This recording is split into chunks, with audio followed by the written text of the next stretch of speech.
The mission of FSU Coach is to prepare and equip the next generation of coaches and sports professionals with best practices and current research to enable them to pursue excellence. We have two academic programs, the online graduate certificate, which is 4 classes, and also a 10-class master's in athletic coaching. Our graduate certificate and master's program can be started at any time, either the summer, fall, or spring. All of our classes have the word coach or coaching in them, and they're taught by coaches for coaches. The types of classes that we offer focus on the athlete as a whole person. We focus on the theory and practice, the research, the helping skills, even some of the mental performance behind what it goes into being an athlete. I came to FSU Coach because I truly believed in the mission and the purpose of the program. I think I have my dream job being a head coach at Florida State, but I know there's always more ways that I can help my athletes and better prepare as a coach, so I thought joining this master's program would help me learn different ways to attack my job. If you're interested in going into coaching or joining the FSU Coach program, I would just say don't even think about it and do it.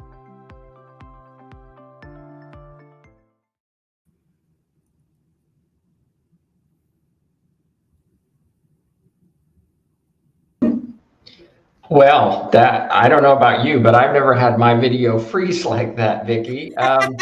Yeah, I was wondering if it's on my end. No, it's like, what's going on? This isn't supposed to happen. Welcome, everybody. Welcome to FSU Coach Live. My name is Dr. Tim Bangerson, joined today by Dr. Vickie Denny. She has many titles. And so, Vickie, I'm just going to let you share a little bit about how you got into the roles that you have, and then we'll talk about what those roles are like.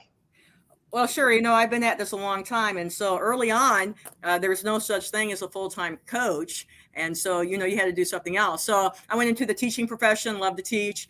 After 4 years of teaching K through 12 PE, I got the opportunity to go into a college level setting. But again, at that time, I coached all of the women's sports, plus I taught several classes in the academic program. So my entire life, I've always been a teacher, coach. And then in recent years, I put on the hat of administration, and I've taken on here at Bob Jones the role of senior woman administrator. It's just kind of one of those things where you keep getting more and more things added on, and I love everything I do. So right now I'm juggling the balls and keeping them all in the air. Yeah, and that's a pertinent question. How do you keep all the balls in the air when you're taking on so many roles, and how do you determine when to say no to things? Right. Well, fortunately here, my administration is very supportive. I have a great assistant coaching staff. For our school our size and our program, I have 4 different assistant coaches who help speak into the program and have different responsibilities. So that really frees me up to really just focus on coaching rather than a lot of the other stuff that goes along with getting your team ready and preparing, So that's helpful. And then in the academic side, they've reduced my teaching load some. And then when maybe 10 years ago. So I especially when I'm in season, like this semester, I only have coaching volleyball, and then I oversee an internship. So I'm thankful for the administrative support, recognizing there is a lot involved in the area of coaching. And so they're kind of helping me continue to do the things I love to do and getting support help. Well, you're a senior women administrator. It sounds like a very impressive title. What is it exactly? What is your day-to-day job? Right. Well, the NCAA requires every program, and I guess NAI just passed also to have a woman who's involved in the higher level decision-making management of the department. And so for me, and it's like not just this is your role. It depends on your skill set and what you're good at. And so for me, I oversee our SAC committee, the Student Advisory Council. I oversee those students. And then because I'm in education, I'm kind of liaison right between the academic side and the athletic side. I do a little bit with Title IX. And so I think every school you go to, the SWA will look a little different based on their skill set. What are some of the challenges you have recognizing that you're in administration and you're also a coach? We see this sometimes in high schools in particular, where an athletic director might be a coach, and it creates this weird ethical dilemma, and it creates maybe some uncomfortableness for some of the other coaches because the AD is also a coach. Right. And again, Our athletic director is full-time athletic director, so I think that's very good. When we sit in those meetings, the leadership team meetings on the athletic side of things, I feel like, I put my administrator's hat on, but there are times I'll put my coaching hat on, and I really think I advocate for the coaches, so they're kind of thankful that I have a seat at that table when we're talking about decision making and so on. But I do think you have to be careful. There's times I have to step back and see the bigger picture rather than my little role as the volleyball coach. So it's challenging, not impossible, and it has pros and cons.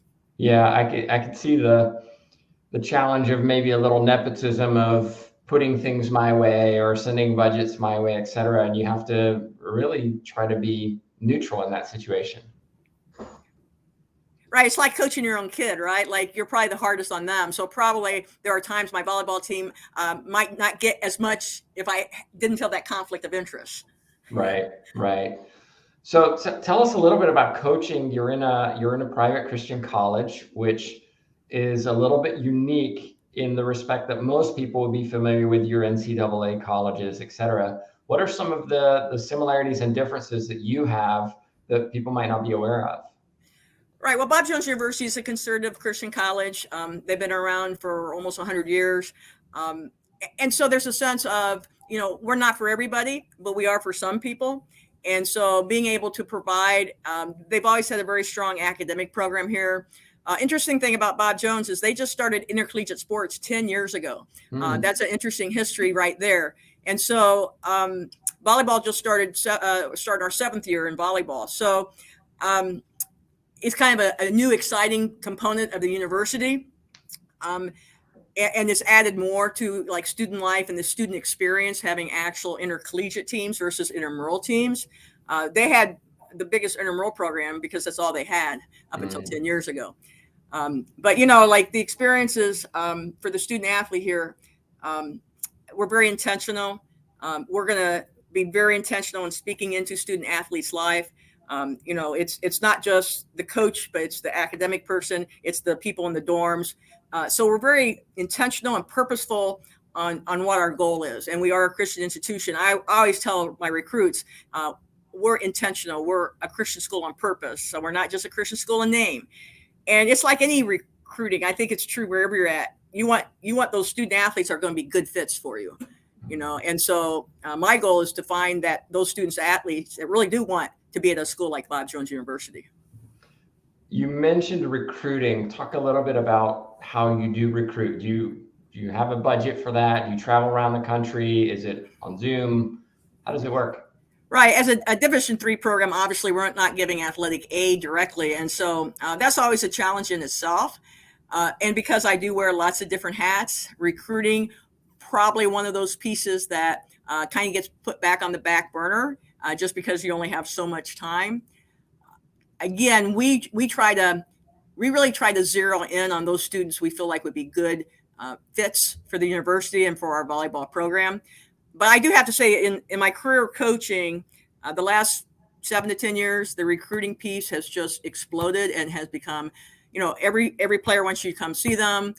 You get emails every day, and we're a non-scholarship program. So, I think that really, for the collegiate coach, from my perspective, that's the piece that just has grown so much in the last 7 to 10 years that, to be honest, it's hard to manage. It really is hard to manage.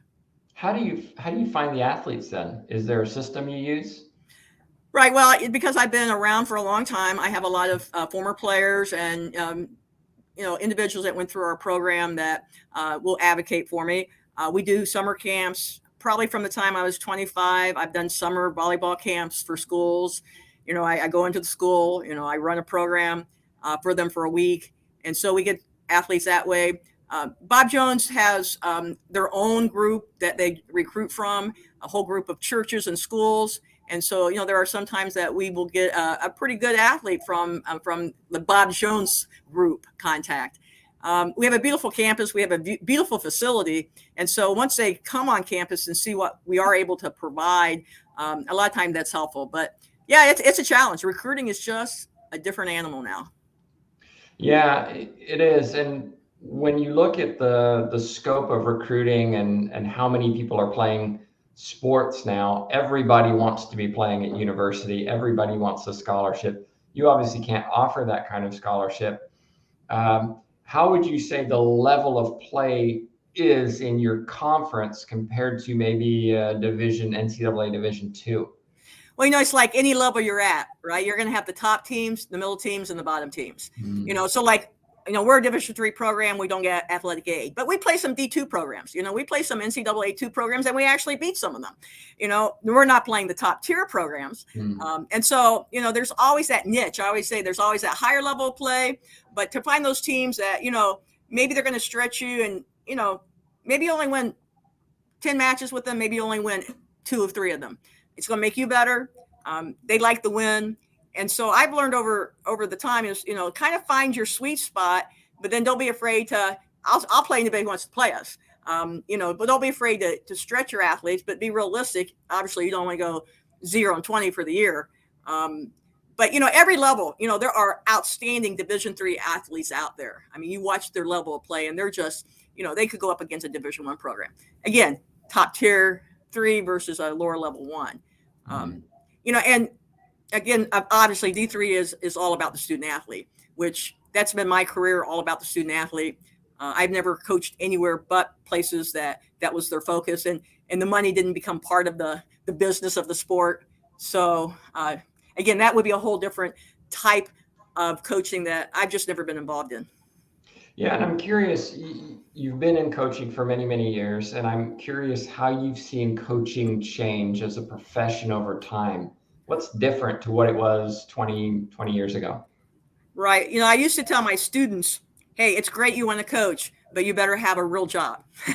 You better be able to support your family by teaching, by being an administrator, so that you can coach. But to be honest, even at the D3 level these days, you can get full-time job coaching. I mean, you can support a family by being a full-time coach. I think that's the biggest difference I've seen, that, coaches today don't have to wear all the hats I'm wearing, because they can be a coach, a full-time coach, and they can support the family with that salary.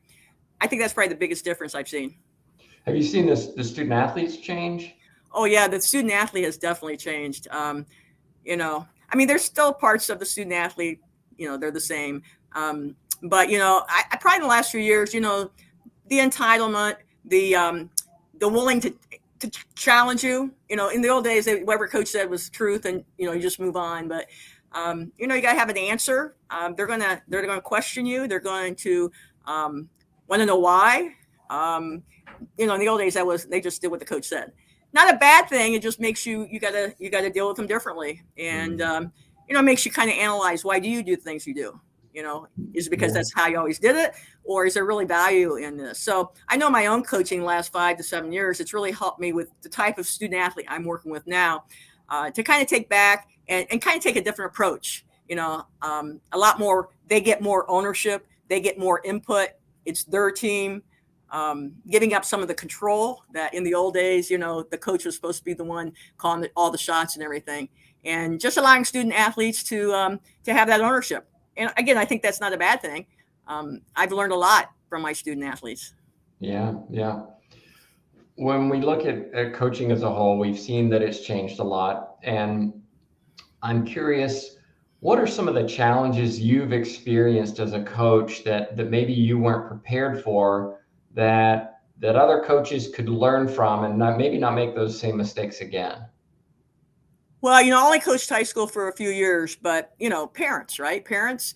And like, people ask me now, well, you're a college coach, you don't have to deal with parents. And I really do. I still have parents who want to, even though I'm coaching adults now, right? And even more so in the last few years, parents are very, very involved in their daughter's life. And so, they're going to speak into situations. Whereas, again, on the college level, I just say, you know what, your son, your daughter, they're an adult, so I'm going to talk to them. But at the high school level, parents are parents, and they're going to create. I always tell my coaching classes, just be prepared, because you're going to have parents. You're going to have parents. And some parents will love you. They think you're the greatest coach ever. In the same year, you'll have parents who think you should be fired. And that's just the reality of coaching. I was telling my coaching class last week, you're going to have people that think you're the best coach ever, and then you're going to have people that think, you why are you here? And that's the reality of coaching. Don't try to be a coach that you're going to please everybody. Yeah, it's not possible. It's not possible. Can you give an example of maybe an ethical situation that you had to deal with that you weren't sure there was necessarily an easy answer? Well, I think I've always had, the teacher coach. I often will have players in my classes, right? Who, they're in my class and they're a student, and I have to be really careful because, like, I might give another student a little more flexibility. Maybe they turn an assignment late, and because I'll give them a little more flexibility. Well, I have my student athlete. Now, do I give them the same flexibility, or am I just hardcore and saying no? That's probably the biggest ethical issues I've dealt with. Like, I've come to the realization that if I do it for one, I can do it for all. I think maybe I was a little too hard-nosed early on. So if I do make those kind of exceptions, as long as I do it across the board, that's okay. But it's really tough when you're teaching your own player, and the whole academic side of things, and they have to be eligible and all the rest. So I have really tried to have consistent principles that would apply whether you're a student athlete or if you're just a regular student. Yeah. You manage a team within a Christian college. Your recruiting, you've talked a little bit about as being growing, but still a challenge for you. I'm curious about fundraising as well. How do you fundraise for your team? In what ways do you do it? Do you have advice for other people? Because it's such an important part of a coach's job now to be front and center, to be the enigmatic character that is able to drive funding their way. How do you do it? Not very well, unfortunately. I'm not a good fundraiser.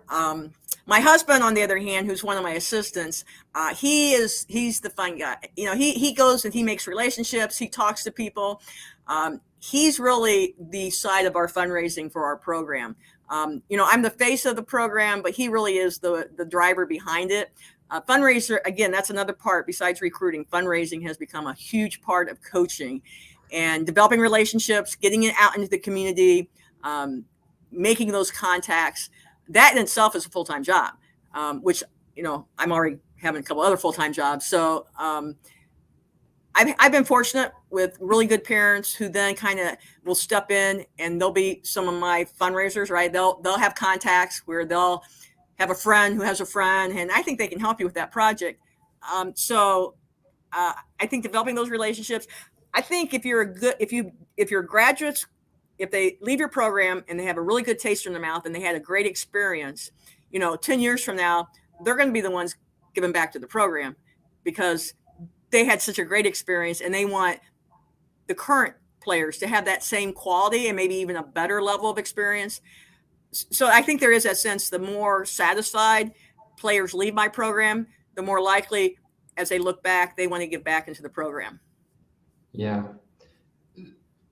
Are there particular things that you wish you'd known when you started coaching that you know now that others need to know? Probably one of the biggest things that it's okay not to be perfect, and it's okay to admit when you make mistakes, and it's not a sign of weakness. Early on, I was a young coach. I didn't feel real prepared for my coaching role. I wish there had been a master's in coaching back in the day. So the idea that it's okay, I don't have to have all the answers. There's a whole bunch of people out there that have experience, that have years. And so to really access those resources, unfortunately, as a young female coach back in the day, I didn't have a mentorship program. I didn't have people speaking into my life. I didn't have, support necessarily, even from those who were like over me. And so, the idea of being willing to say, hey, I don't have all the answers, and that's okay. I made a mistake. I'm sorry.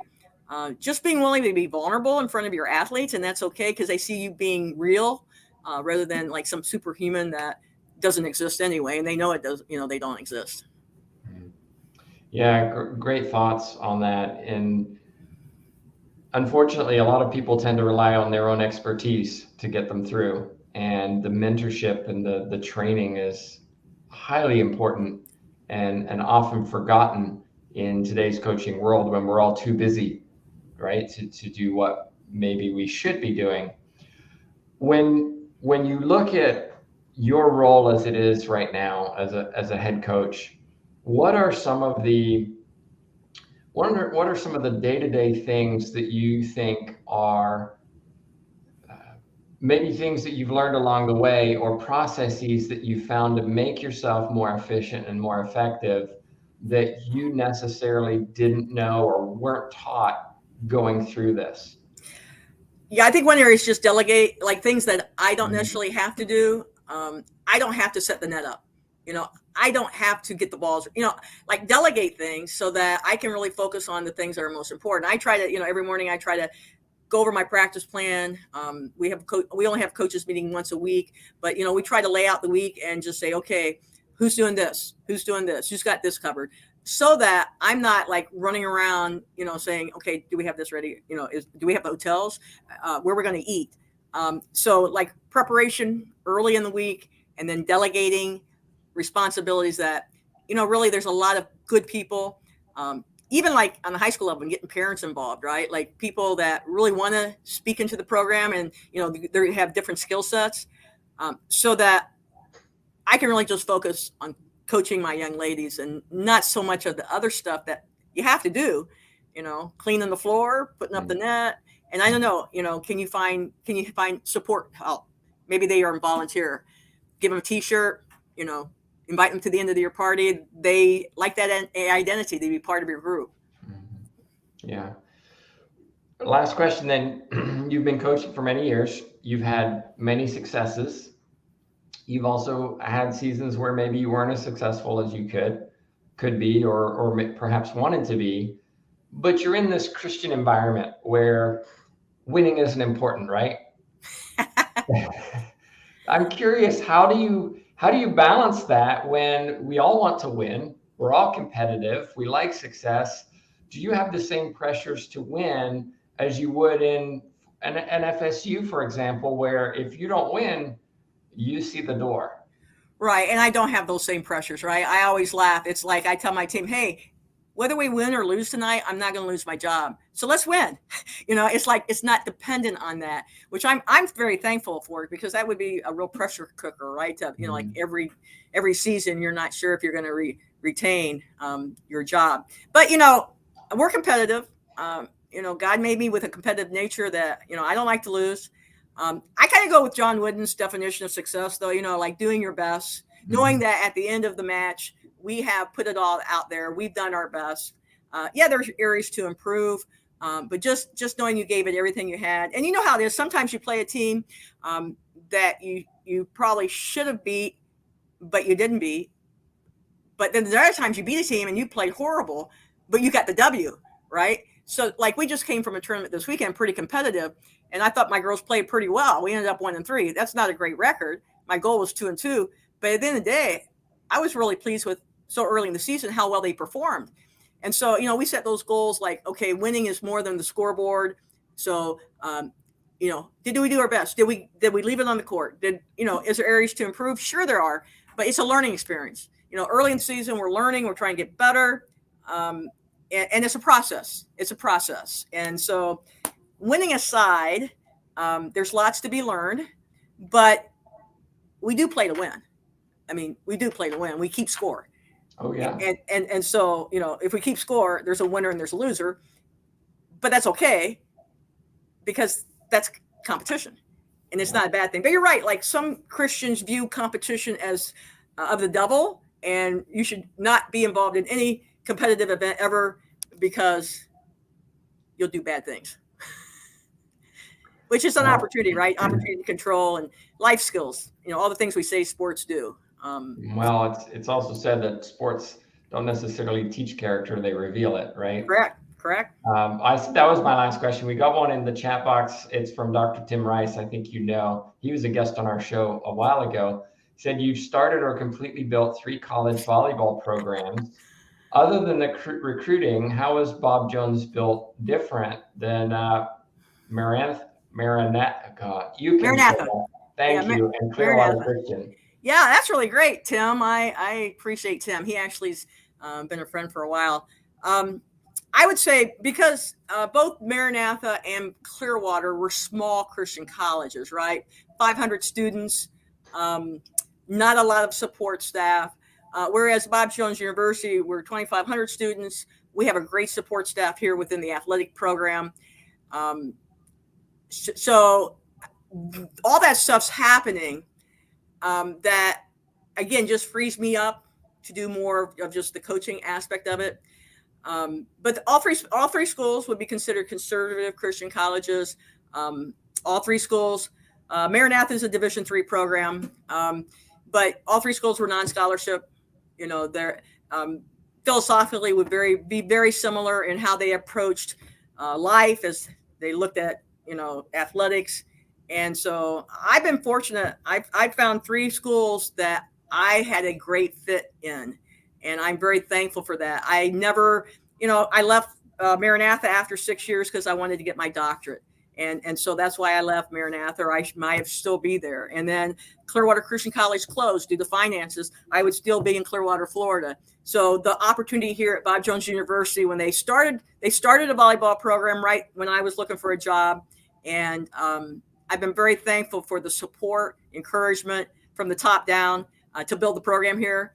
And that's kind of a blessing just in my time in my career to actually begin a program from scratch, to maybe not do some of the same mistakes I did early on. And so hopefully that's what I'm doing. I'm building a better program, not making those same youthful mistakes. Yeah. If somebody has a question, maybe listening to our podcast later or watching on YouTube, what's the best way for them to get in touch with you? Probably my email. It would be bdenny@bju.edu. I'm pretty good with answering emails, and I would welcome questions. I love to talk to, especially young coaches. Obviously, I'm female, so I have a real heart to get more female coaches out there coaching. I just have a real burden for that. So, you know, I'm mentoring several young coaches and trying to encourage them. Some of my former players who now have gone into coaching. And so I'm very open to, you know, people reaching out. And if I can help in any way, I'm very willing to do that. Well, I want to say a big thank you to you for joining us today and sharing a little bit of your career and insight. Just to remind everybody, we try to interview somebody just about every week. So be sure to subscribe, like, follow wherever you're watching from. But on behalf of myself, Tim Baghurst, and Vickie, Denny, thank you so much for watching.